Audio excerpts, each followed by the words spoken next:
see so many funny people together in one room, all wondering the same thing. Is Katt Williams gonna show up? I'm nervous as hell right now. Satan and all shady are my enemy. I don't run from the fight. I'm not scared of consequences, because if you're scared of consequences, then that means that breeds fear, and fear means you gonna stop. And we can't ever afford to stop. 30 years, I've done nothing but collect information.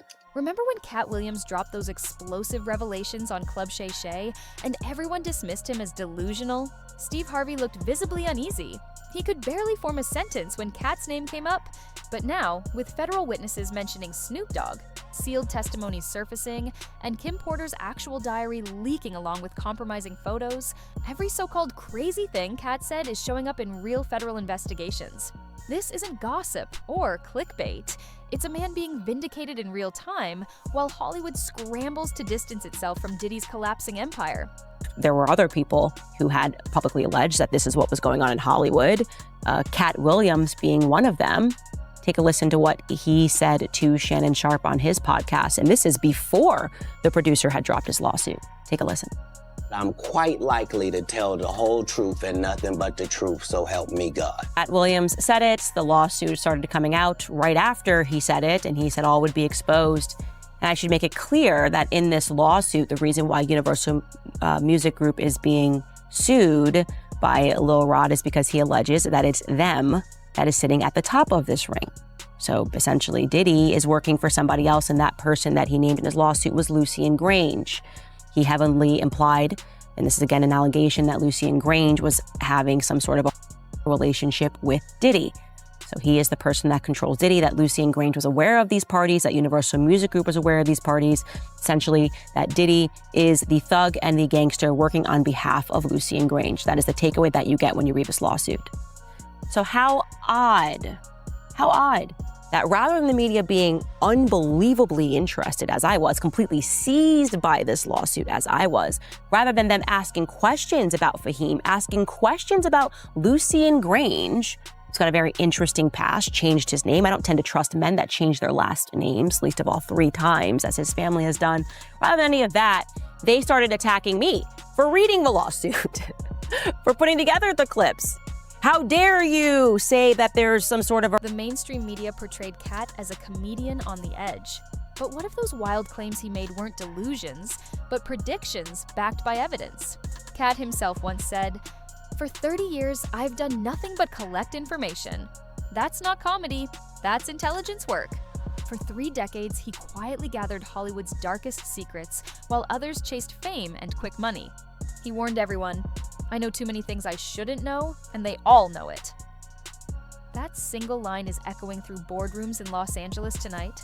Katt doesn't just speculate about what goes on behind those closed, velvet-draped doors. He knows. He has proof.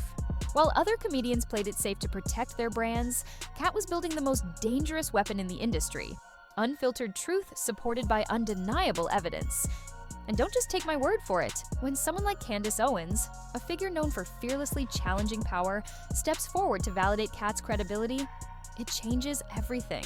That's not rumor control. That's factual validation unfolding in real time. Listen to the conviction in her voice. That's not casual support, it's confirmation. Candace isn't defending Katt blindly.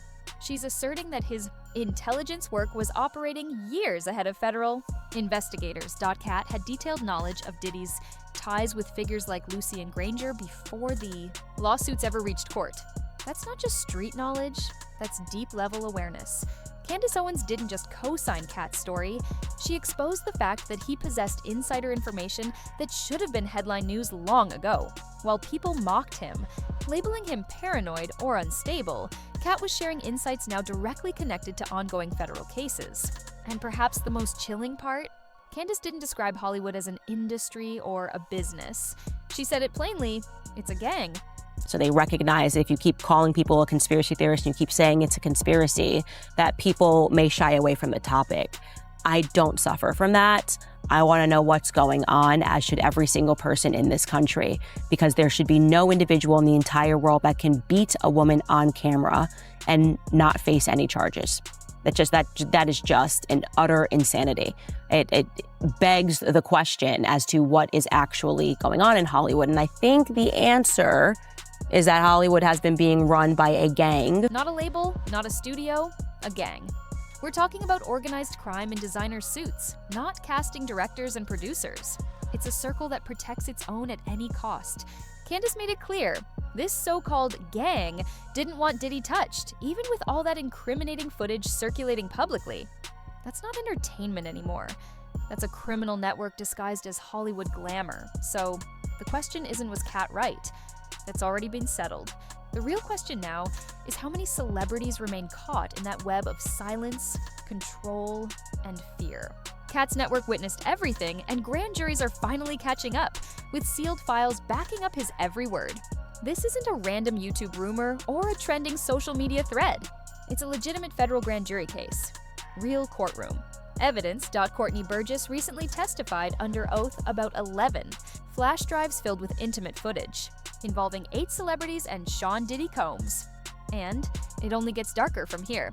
He says he was in possession of a trove of digital evidence from Diddy's freak-offs and parties. His name is Courtney Burgess, and he says a friend gave him 11 flash drives that belonged to the late Kim Porter. And if you follow this story, you'll know that Kim Porter is Diddy's ex-girlfriend and the mother of 4 of his kids. On those drives, the witness says 8 videos featured 8 celebrities at Diddy freak-offs or parties, and that 6 were males, 2 were females. The drive also included a manuscript of an alleged Kim Porter memoir, a memoir that her 4 kids insist is fake. Courtney Burgess told his story on a podcast before he told the grand jury today, and after he told the grand jury, and I mean immediately after, he booked it over to my set, and he and his attorney talked to me. I should tell you that he was very limited in how much detail he could go into about his testimony. And because the 8 people in the videos, the 8 celebrities in the videos were allegedly victims of crimes, we know who they are, but we will not be naming them, famous or not. 6 men and 2 women, allegedly under the influence, appear in those recordings. Listen carefully to how the news anchors discuss it. They use deliberate language, legal phrasing. They don't label it entertainment. They call it what it is: crime.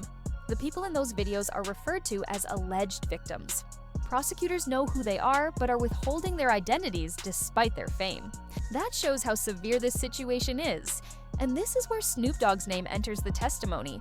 Courtney Burgess didn't just mention having footage. He claimed possession of Kim Porter's original memoir. Within it, there were alleged compromising photos featuring Diddy, Snoop Dogg, Andre Harrell, and others. This isn't tabloid gossip. These are materials said to have been collected and preserved by Kim Porter herself, the mother of Diddy's children. She wasn't an outsider. She lived in that world for over a decade. It's possible she quietly documented what was happening around her, intentionally or not. Think about that. Kim might not have just been a partner, but an unintended archivist. Someone who recorded chaos even as she tried to survive it. And the timing of it all is deeply unsettling. Even Snoop. You understand? A lot of more people, their career went up when they sat on this man's lap as the director. You understand? Oh, man. And that's why a lot of them sold their soul to be on the director chair. Tell us some of the differences between the PG version of the book and the R-rated. Like, what was changed in to the PG version? The rated book got Snoop letting Diddy rub on his hand. Damn. You understand? And that's where one of the X's come from. Snoop. Can you hold it up a little bit more? Let me see how that. Oh yeah, dang. You understand? We don't hold our man hand. We shake it and get it back in our pocket. Right. You understand? They got Diddy and Neo. And if you heard Neo's wife call him Little Diddy, that he like freak off, get high and get freak off. They all baby oil you up. Oh man, what the hell is that? You understand? Yeah. Not him and his son. That's his son, right? Yeah. You know what I'm saying? Wow. Damn. And you got Andre Harrell. He hugged up like they finished tongue kissing. Yeah. You know, we don't hug on our boys like that, sitting that close on each other's lap. You know what I'm saying? Then we got Snoop and Diddy, in an appropriate way. But the reason why they in there is speak about that I'm being confronted by so many law enforcement for the CDs, even my studio equipment was confiscated. So the feds came and got stuff? Yeah, even I got a new phone. I had to get a new phone because they took the phone and did what they did. I wasn't going to use the same phone. So I just, this not mine to keep. This all I needed. And this raid. Someone said that when they did the raid, I'm on them tapes and there's multiple A-list celebrities running a train on me, including certain people that are presidential. No, we're not talking about, we're talking about Diddy. We're going to come back to that, LB. Stay with me. We don't go any further till we get the result. Man. Hey, but anyway, once I found that out, I've been living my life for the last 20 years not knowing that had even happened to me. And now because they found out that I know that I'm on them tapes with them doing that to me, these are people that have smiled in my face since then. I had no idea that. But if there's a certain way the tape is going to come out, and there's a certain way that it never will. Kim Porter's sudden death in 2018 was attributed to pneumonia, a healthy 47-year-old woman passing away just as federal scrutiny over Diddy's empire began to intensify. The timing seems almost too convenient. Now, those flash drives, photos, and that diary have reappeared as central pieces of evidence in what could evolve into one of the biggest celebrity legal storms in recent memory. Realistically, it's hard to ignore how unusual it is for someone in her condition to die that suddenly. Her alleged memoir indicates she was fully aware of the risks surrounding her. She sensed the danger closing in, then came the federal raid. Agents showed up at Courtney Burgess's location and seized his electronic devices. But according to reports, he had backups prepared, a move that shows how serious this case has become. Authorities didn't treat him like a conspiracy theorist. They regarded him as a credible witness in an active federal probe. And Burgess isn't the only one implicating celebrities linked to Diddy's exclusive events. Multiple accusers have now stepped forward, sharing consistent accounts of what they describe as freak-off gatherings, underground parties where every boundary disappeared. Tupac got shot in Vegas. Was Snoop at the hospital? So, Snoop didn't go nowhere near the hospital. So when it happened, as you know, for some strange reason, but now we know the real reason, Snoop did not attend the fight with us or the club, the after party at Club 662. And it was so crazy about that, we thought it was strange that he wasn't there. This is the first one he didn't attend. And according to Warren G and everybody else, now we know why he didn't. But to get straight to the point was this. I was at my house in Vegas, and I started calling Snoop, telling him, hey, what's up? You know, like it's something wrong with this situation. Pac in the hospital, come holler at him, come check on him. So he drove down, and I was at the house waiting on him. And Tupac's mother was at my house. So we back by the pool, and then the pool area is like two big guest houses. So as when Snoop come up, and there's other people out there, we walk in the back to talk. As we start talking, I said, I'm on him, like, man, why you ain't here? You should have been at the hospital. And then Tupac's mother was there, the fan, she was like, yeah, I know you should want to see him. He told her, he was like, well, look, Tupac hates me right now. He mad at me. He hates me. So I feel bad, and that's why I didn't go up there. And Tupac's mother said, well, look, Pac was mad at me too. For a few things I'd rather not swear to, put some stealing shit, she said, right? But we all do that with our mothers. So she said, well, he was mad at me too, but that's my son, I'm there. And if he hates you, you still want to go do the right thing and go visit him, right? So as we start talking, Snoop just start crying and fell down and start throwing up, like literally throwing up, right? So we looking at him like, damn, what happened to this dude? So once he get up and explain to him that, we didn't think nothing weird. We just thought he really emotional right now and he throwing up, So when he got himself together, we were still talking to him. Pac's mother says, it's gonna be all right. He said, look. One witness claims she isn't just aware of the tapes seized during the Homeland Security raid at Diddy's residence. She appears on them. She also alleges that Snoop Dogg and other major celebrities are featured as well. And let's be clear, Homeland Security doesn't conduct raids for show. They move in only when there's strong evidence supporting potential criminal charges. Now, there's reportedly federal video evidence involving high-profile figures, and it's not about who attended those gatherings, it's about what took place. These aren't grainy party clips. They're recordings prosecutors believe could demonstrate criminal behavior. Snoop Dogg's name isn't being thrown around loosely either. It's coming directly from witnesses connected to these investigations and testimonies. This isn't just smoke. It's a full-scale fire spreading quietly behind the scenes.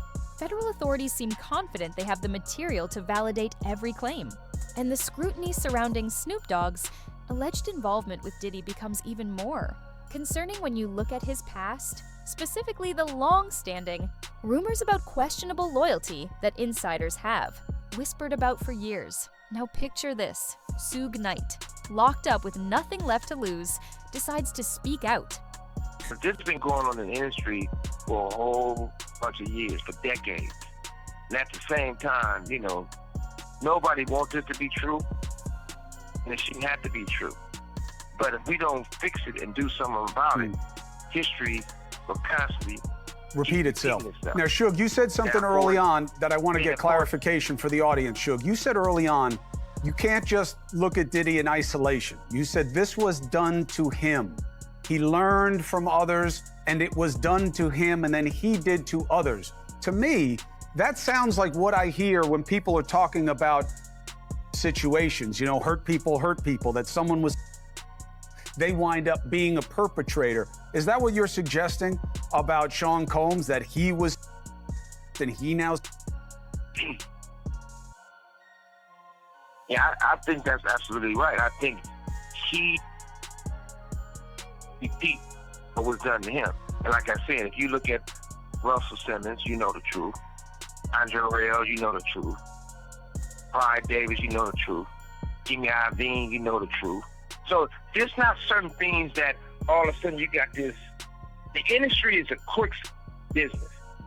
It's been like that for a long time. I look at real plain and simple. Ain't no whistleblower. Facts is there. But right now, I don't care if it's T.I., I don't care if it's Rick Ross, I don't care if it's Jay, I don't care if it's Snoop, I don't care if it's Game, I don't care if it's Dre. Nobody's stepping up on the fact that you know what's going on. Nobody's defending him. You're right. Guys that in the scope. Suge Knight still holds a vault of secrets about what really happened in the industry. When Tupac was shot in Las Vegas, Suga was right there in the car and even took a bullet fragment himself. He witnessed everything that followed. But one person was notably absent: Snoop Dogg. According to Suge, Snoop never showed up at the hospital while Tupac fought for his life. Not once. When Snoop finally came to Suga's home with Tupac's mother, he broke down crying, repeating, "It's going to be all right." But why those words? Why not determination or hope? To Suge, it felt like Snoop already knew how it would end. Suge's version suggests Snoop had already made a private deal, one that left him too guilty to face Tupac in person. Think about it. Tupac is shot after confronting Orlando Anderson, a known gang affiliate, and Snoop, who's long been linked to Crip circles, is nowhere in sight while his close friend lies dying. That's not just distance, it's a telling absence. Later, when Snoop finally appeared, he seemed emotionally drained, as if he'd already accepted Tupac's fate. The timeline doesn't make sense, unless you start asking the difficult questions. And now, with Snoop's name appearing in federal evidence connected to Diddy's alleged crimes, that history of questionable loyalty may finally be catching up with him. You've been able to see it all. Are you surprised at what is happening with Diddy right now? Very surprised. I'm ultimately surprised. Like, I don't be expecting none of this type of things to be happening. You know, like I say, when I was given my position of power and given my position of, you know, leadership, I like to take advantage of it and treat people good and make sure that people that work with me don't feel like they work for me. And when they're ready to leave, and if we have a misunderstanding, if there is a separation, it's ended on love. It's never bad vibes or anything of that nature. So I try to to be a better boss based off of the bosses that I was around when I was just an employee, just an artist. So I try to like take the good things that they did and subtract the bad things that they did. Some of the things I didn't know what they did because I was only entitled to certain information as an artist or a friend. So as a businessman, I've learned to just be good to people because I know what it feels like to have bad business done on you and to have bad contracts. So I try to give my people that I do business with a great experience, so that way at the end of the day, you know, we feeling good about each other. We don't have to end up facing each other, talking about how bad we treated each other. But Suge Knight didn't stop at questioning Snoop's loyalty to Tupac. He went much further. He exposed what he described as a long-running system of manipulation and control operating within the music industry. According to Suge, this isn't just individual misconduct, it's organized exploitation. He argued that federal prosecutors are now uncovering the same patterns he spoke about years ago, the same mechanisms of leverage and entrapment that shaped the careers of major artists. Suge wasn't vague. He claimed both Diddy and Snoop were involved in private dealings that became tools for control behind the scenes. Coming from the founder of Death Row Records, someone who knew the industry from within, that statement carries weight. This, he said, isn't gossip. It's about power. Private encounters, compromising recordings, and silent coercion form the foundation of the system. Suge claimed it's been running for decades, not as isolated incidents, but as an established machine designed to keep artists compliant. He explained that many start as victims, but once they reach the top, they become enforcers, repeating the same pattern with younger talent. That's how the cycle of control quietly continues. And right on cue, when investigations begin and federal attention grows, everyone disappears. The same celebrities who were regulars at Diddy's private parties now act like they never witnessed a thing. What we're witnessing now, Suge says, is the same system cleaning itself up, just like it always does. While the spotlight burns hotter, the people once closest to the chaos are suddenly silent, claiming ignorance as the walls close in. I didn't see anything. I wasn't involved. That wasn't my scene. Right. The speed at which celebrities are distancing themselves from Diddy seems far too deliberate to be coincidence. This isn't random fear, it's organized silence. These relationships were never about friendship. They were built on shared interests and mutual secrets. When one person falls, the rest scatter, because they're all connected through the same hidden system. Suge Knight's credibility as a source hits differently for one clear reason. He has nothing left to lose. He's serving life in prison, with no reputation or career left to protect. So when Suge speaks about the coercion and manipulation used to control artists from within the industry, his words carry weight, especially since his claims are now aligning with what federal investigators are uncovering. But then, things take an even stranger turn. A fan statement appeared online, referencing something called the boiled egg test. And guess who supposedly passed it? Snoop Dogg. At first, it sounds absurd. The fan mentioned Snoop's odd fixation with boiled eggs, posting them, eating them, even incorporating them into his public image. But when connected to what prosecutors are examining, alleged initiation rituals and submission tests used to control up-and-coming artists, it starts to look disturbing. Because the boiled egg test isn't about breakfast. It's allegedly a coded ritual, a way to gauge how far someone will go to gain acceptance and remain within the circle. Now think about this. Diddy is under federal investigation, and Snoop, someone who's been close to him for decades, hasn't shown much concern or spoken up for justice. That silence speaks volumes. Guilty individuals rarely proclaim innocence loudly. They move quietly, carefully, and strategically. And that's exactly what Snoop did. Listen to his response: calm, measured, and distant. He expressed mild shock at the Diddy allegations, claimed he hadn't witnessed anything like that, and then subtly redirected the moment to highlight himself, portraying his own brand as cleaner and more respectable. That isn't random, it's a textbook example of damage control. Feigned surprise, strategic distance, and virtue signaling all rolled into one. Innocent people don't respond to their longtime associate's federal scandal by promoting their own business. That reaction says, "Don't associate me with that. I'm different. Let's step back and connect the dots." We have Kim Porter's alleged documentation, Suge Knight's prison revelations, Snoop's unexplained absence from Tupac's hospital room, and even his strange boiled egg obsession pointed out by fans. Together, these pieces seem to form a pattern leading toward the same troubling direction. And here's the unsettling part. if someone like Snoop Dogg, the symbol of calm and cool in hip-hop, has allegedly been tied to this kind of network for years, how many others might still be caught in it? How deep does this go?